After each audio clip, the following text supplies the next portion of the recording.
আমাদের দেশে একটা ভয়ঙ্কর সময় আমরা পার হয়ে এসেছি। প্রায় 15 বছর একটা পাথর আমাদের বুকের মধ্যে চেপেছিল। সেই পাথর আমাদের সমস্ত প্রতিষ্ঠানগুলোকে দানবের মতো সব ধ্বংস করে ফেলেছে। এই খেলার মাঠগুলোকে ধ্বংস করে ফেলেছিল।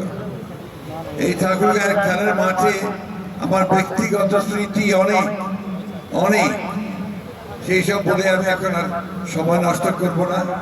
শুধু এইটুকু বলতে চাই, এই মাঠের সঙ্গে আমার সম্পর্ক ছিল অঙ্গাঙ্গিভাবে জড়িত। আজকে আমি ধন্যবাদ জানাতে চাই আমাদের সেই সমস্ত ছেলেমেয়েদেরকে যারা এখানে ডিসপ্লে করেছে। অত্যন্ত চমৎকার ডিসপ্লে হয়েছে, খুবই সুন্দর। আমি স্কাউট এবং গার্লস গাইডের ছেলেমেয়েদেরকে ধন্যবাদ জানাতে চাই যে তারা এখানে শৃঙ্খলা রক্ষা করেছে। সবচেয়ে বড় কথা হলো যে আমাদেরকে এই যে একটা ভূমিকম্প হয়ে গেল, আমাদের তরুণেরা, আমাদের ছাত্ররা যেভাবে একটা ছাত্র জনতা অভ্যুত্থান সংগঠিত করে আমাদেরকে নতুন বাংলাদেশ নির্মাণ করবার একটা সুযোগ সৃষ্টি করে দিল, সেই সুযোগটা যেন আমরা গ্রহণ করি। শুধু রাজনীতির ক্ষেত্রে নয়, সেটা আমরা সর্বক্ষেত্রে, খেলাধুলা, সংস্কৃতি, আমাদের জীবন, সামাজিক জীবন, শিক্ষা ক্ষেত্রে, স্বাস্থ্য ক্ষেত্রে, সর্বক্ষেত্রে যেন আমরা একটা নতুন বাংলাদেশ দেখতে পাই। আমি আজকে আমাদের সঙ্গে যিনি এসেছেন এখানে, এক সময় ঢাকা স্টেডিয়াম কাঁপানো ফুটবলার, জাতীয় টিমের ক্যাপ্টেন ছিলেন এবং তার নেতৃত্বেই সাফ ফুটবলে বাংলাদেশ জয়ী হয়েছে। তিনি এখন রাজনীতির অঙ্গনে এসেছেন, সেখানে এসেও তিনি কিন্তু খেলাকে ভুলে যান না। তিনি এই খেলাই শুরু করেছেন আবার। তার ঢাকা মহানগরের ফুটবল টুর্নামেন্টে আমাকে নিয়ে গিয়েছিলেন তিনি, এবং সেখানেই আলাপ হয়েছিল যে আমরা ঠাকুরগাঁয়ে ফুটবল টুর্নামেন্ট করতে পারি কিনা। আমি সেই জন্য তাকে আন্তরিকভাবে ধন্যবাদ জানাতে চাই তার সহযোগিতার জন্য। ঢাকা থেকে আজকে অনেকে এসেছেন, আমাদের কৃতি ফুটবলার সাব্বির, আমি একসময় তার ফ্যান ছিলাম। আমি আমিনুরও ফ্যান, সাব্বিরেরও ফ্যান ফুটবলে। আসলে এরা যখন মাঠে খেলতেন তখন মাঠকে তারা দাপিয়ে রাখতেন, তখন অসংখ্য দর্শক ছিল। আস্তে আস্তে ফুটবলের দর্শক কমে গেছে। ক্রিকেটের জনপ্রিয়তার সঙ্গে সঙ্গে ফুটবল যেন একটু নেমে গেছে। ফুটবল হচ্ছে আমাদের দেশের খেলা, মানুষের খেলা। আজকে গ্রামের মধ্যে গিয়ে দেখি যে আপনার একটা ব্যাট নিয়ে বানিয়ে ক্রিকেট খেলছে। আগে দেখতাম সেখানে ফুটবল খেলছে, কাদার মধ্যে সবাই ফুটবল খেলছে। এই ফুটবলকে আবার আমাদের জনপ্রিয় করে তুলতে হবে, এবং যে উদ্যোগ আজকে আমিনুল নিয়েছে, সারা বাংলাদেশে সেই ফুটবল টুর্নামেন্ট শুরু করেছে, বিভাগীয় খেলা হয়েছে।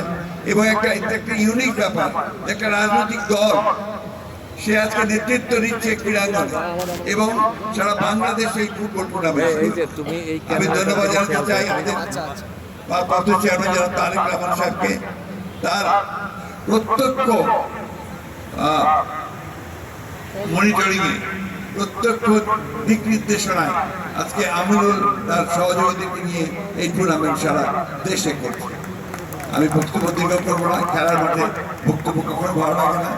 একটা কথা বলতে চাই, আজকে যে নামের টুর্নামেন্টটা হচ্ছে জিয়া স্মৃতি ফুটবল টুর্নামেন্ট, শহীদ প্রেসিডেন্ট জিয়াউর রহমান, অনেকেই ছেলেরা হয়তো জানে না, আমাদের ছোট ছোট প্রজন্মের, তিনি ছিলেন একজন ক্ষণজন্মা মানুষ।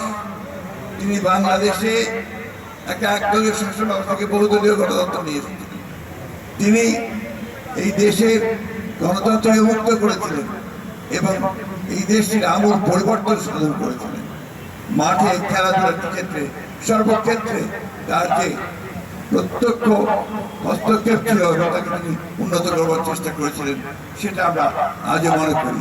সেই জিয়াউর রহমানকে মনে করে আসুন আমরা দেশের এবং খালেদা জিয়াকে স্মরণ করে, এবং আমাদের বর্তমান নেতা যারা তারেক রহমান, যিনি আমাদের নেতৃত্ব দিচ্ছেন, এই যে পরিবর্তন, এই যে নতুনের আগমন, এইখানে তিনি সক্রিয়ভাবে নেতৃত্ব দিয়েছেন, সেই সবাই আমি তাকে আন্তরিকভাবে ধন্যবাদ কৃতজ্ঞতা জানাই। আমরা আজকের এই পূর্ণ টুর্নামেন্ট শুরু করার জন্যে আমি দরগাহ জেলাতে ধন্যবাদ জানাতে চাই। সেই সূত্রে আমি জানি আমাদের সাংবাদিক ভাইরা এখানে দাঁড়িয়ে আছেন দু একটা কথা শোনার জন্য। সেই কথা খেলার মাঠে বলতে চাই না, তারপরে একটা কথা বলতে চাই, গণতন্ত্রের কোনো বিকল্প নেই এবং গণতন্ত্রকে প্রাতিষ্ঠানিক রূপ দিতে হলে নির্বাচনই হচ্ছে একমাত্র পথ যার মাধ্যমে আমরা গণতন্ত্রে পৌঁছতে পারি। এবং সেটাই আমাদের ফুটবলকে বলুন, ক্রিকেটকে বলুন, ক্রীড়াঙ্গনকে বলুন, সাংস্কৃতিক অঙ্গনকে বলুন, সুশাসন প্রতিষ্ঠা করার ক্ষেত্রে বলুন, সর্বক্ষেত্রে সেটাই হচ্ছে একমাত্র পথ যেখান থেকে আমরা সামনে এগিয়ে যেতে পারি, আমাদের ভবিষ্যৎ প্রজন্মকে আরো সামনে দিকে নিয়ে যেতে পারি।